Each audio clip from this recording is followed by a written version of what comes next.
যে মানুষ ঘরে বউ বাচ্চা রেখে অন্যের ভালোবাসায় হারিয়ে যায়, যে পুরুষ নিজের স্ত্রীকে ভয় দেখাতে তার মর্যাদা কেড়ে নেয়, তার মতো মানুষকে কি বলা যায়? এমন এক প্রতারণার গল্প আজ শোনাবো, যা শুনে সমাজের বিবেকও কেঁপে উঠবে।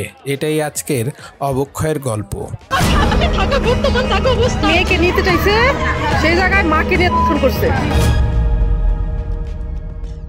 ঘরে স্ত্রী ও সন্তান থাকা তৃতীয় বিয়ে করতে গেলে স্ত্রীর কাছে হাতে নাতে ধরা পড়েন স্বামী। এই মানুষটি শুধু প্রতারক নন, বরং এক ভয়ঙ্কর মানসিক নির্যাতনকারী।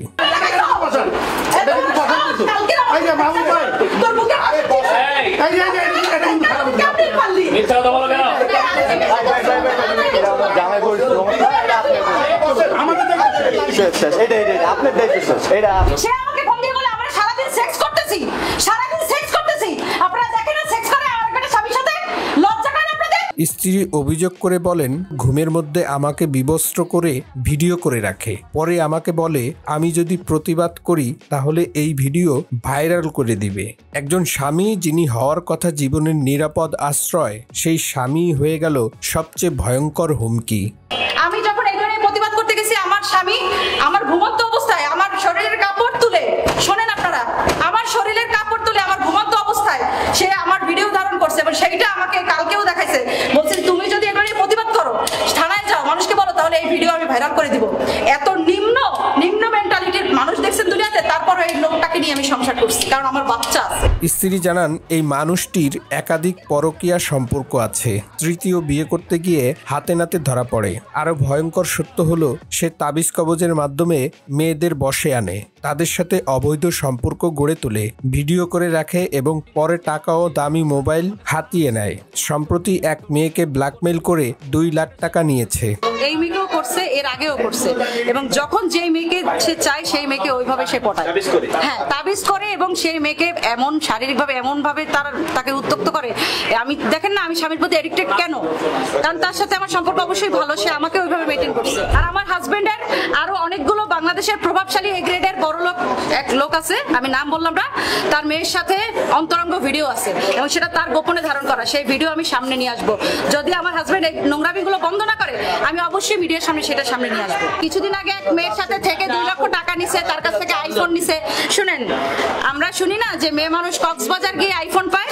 আমার জামাই এমন জামাই, সে কিছুদিন আগে কক্সবাজার গিয়ে আসছে আইফোনের আশায়, এসে এই চৈতির থেকে 2 লাখ টাকা নিছে। জিজ্ঞেস করে দেখেন। অন্যদিকে এই স্বামীও তার স্ত্রীর নামে অভিযোগ করে বলেন, আমার স্ত্রী নেশাগ্রস্ত, তার একাধিক ছেলের সাথে সম্পর্ক আছে, তাই আমি তাকে ডিভোর্স দিয়ে অন্যত্র বিয়ে করতে আসছি। ও হচ্ছে লুকায় বিয়ে করছে আমার।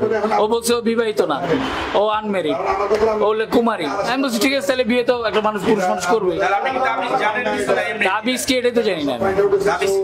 না, আমি দেখছিলাম আমার যে ছোটবেলায় আমার মা এখানে একটু ঝুলেছিল, কি জানি না।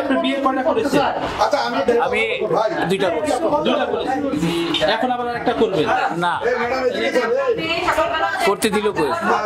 আমি বিয়ে কয়টা করছি সেটা আগে বিয়ে করছি, সেটাতে ওর সাথে সম্পর্ক ছিল দেখে আগের বউ আমাকে ডিভোর্স দিয়েছে। এখন ও আমাকে আর কোথাও দিবে না, কিন্তু নিজে নিজে অন্য জায়গায় সব রাত বিরাতে থাকে, বিভিন্ন জায়গায় গান করে, ইয়াবা খায়। এগুলো যখন আমি ব্যস্ত বুঝতে পারছি, তখন শুনছি যে সে অন্য জায়গায় বিভিন্ন ছেলের সাথে ইন্টিমেট হয়। এটা জানার পরে আমি কি করছি, তাকে ডিভোর্স দিছি। যখন দেখে যে তাকে কেউ, সবাই তো জানে আসলে ইউজ করা মেয়ে কেউ কখনো কারো বিবাহতে হয় না। হ্যাঁ, ইউজ করা মেয়ে কখনো কারো সংসারে রাখে না। সংসারে না রাখার কারণে আমি ওপেনলি ডিভোর্স দিছি এবং ওপেনলি বিবাহ করছি। স্ত্রীকে যখন বলা হয় আপনাকে ডিভোর্স দিয়েছে কিনা, স্ত্রী তখন বলে, আমাকে যদি ডিভোর্স দিবে তাহলে গত রাতে সে আমার সাথে সহবাস করলো কি করে। আমার সাথে সেক্স করছে কেন? ডিভোর্সের সেক্স হয় না আমার বাসায় বলেন।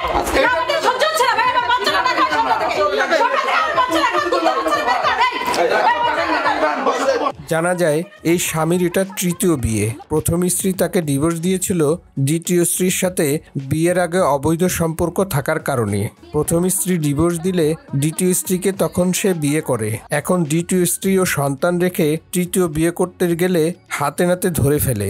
আচ্ছা, উনি যাকে বিয়ে করতেছে এর আগে 3টা বিয়ে তার হয়েছে, 3 বেটার তো সে নিচে, বাট এখনো বাচ্চা পয়দা করতে পারে নাই। আমার যেহেতু বাচ্চা আছে, তার টার্গেট হচ্ছে আমাকে, আমার স্বামীকে বিয়ে করবে, যেহেতু স্বামী বাচ্চা পাবে মামলা দিলে, এইভাবে করে বাচ্চা নিবে। তার যে যাকে বিয়ে করতেছে চৈতি, তার বাচ্চা আর কোনো ক্ষমতা নেই, সে বন্ধা।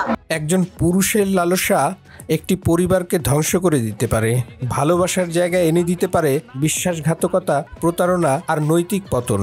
কিন্তু বিয়ে আমি করবো, যদি আমার 14 বছর জেল খাটেও বিয়ে করতে হয় আমি করব, কিন্তু ওর কাছে থাকবো না। একজন মানুষ যখন নিজের স্ত্রীকে ব্ল্যাকমেল করে, তখন সে শুধু নারী নয়, পুরো মানবতাকেই অপমান করে।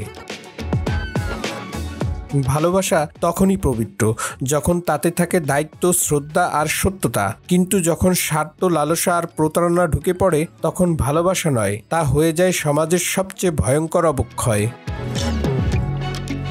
বাস্তবের গল্প, নৈতিকতার শিক্ষা। সাবস্ক্রাইব করুন অবক্ষয়ের গল্প। মেয়েকে নিতে চাইছে, সেই জায়গায় মাকে নিয়ে ফোন করছে।